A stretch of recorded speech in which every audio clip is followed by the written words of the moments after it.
Gracias, señora presidenta. Bueno, señorías, yo creo que estamos ante un hito histórico que no tiene marcha atrás.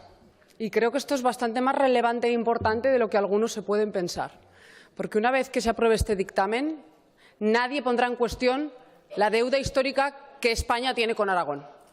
Y que haya unanimidad, y yo me alegro muchísimo de que Ciudadanos lo vaya a apoyar, de verdad se lo digo de corazón. Usted, señor Martínez, lo ha hecho tan bien como si lo hubieran defendido siempre.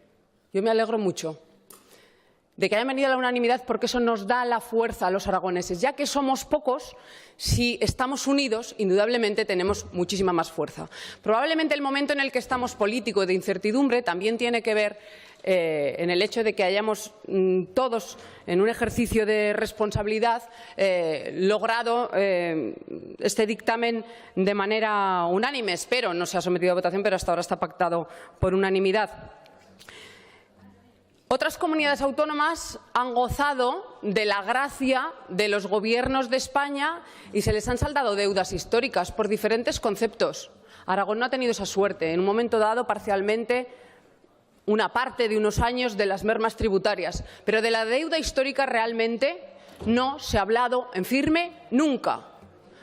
Supongo que especialmente porque aquí en este Parlamento tampoco ha habido esa fuerza unánime. Y hoy la hay. A nosotros nos parece fundamental. Y no se trata, lo decimos siempre, no se trata de defender privilegios ni ambiciones desmedidas, no, si los aragoneses no somos así. Al revés. Lo que pasa es que en Aragón hemos demostrado que con nuestra manera de ser, desde nuestra lealtad, con esa democracia madura que tenemos en el sentido de que siempre ha sido un Parlamento muy diverso, muy plural y que hemos sido capaces de llegar a acuerdos y a pactos importantes, pues se ha mirado hacia otro lado.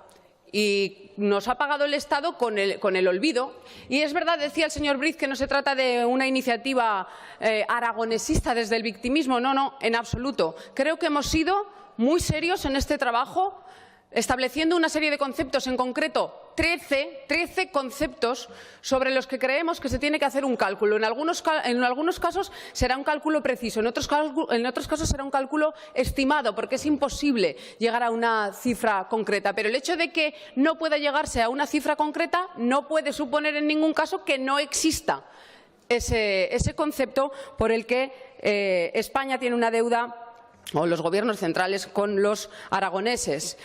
Bueno, yo les pido, por favor, señorías, a quienes van a seguir aquí, a los grupos parlamentarios indudablemente, que este tema no caiga en el olvido, que a partir del comienzo de la próxima legislatura cojan este asunto, se sienten a trabajar, que puedan hacer un cálculo estimado de esa deuda histórica y que se pueda reivindicar. Como digo, yo creo que es una pica en Flandes que no tiene marcha atrás y que desde luego nos sitúa a Aragón simplemente en el lugar que nos merecemos, por cómo somos, que simplemente no pedimos, como digo, privilegios, sino simplemente justicia para Aragón y para los aragoneses. Muchas gracias.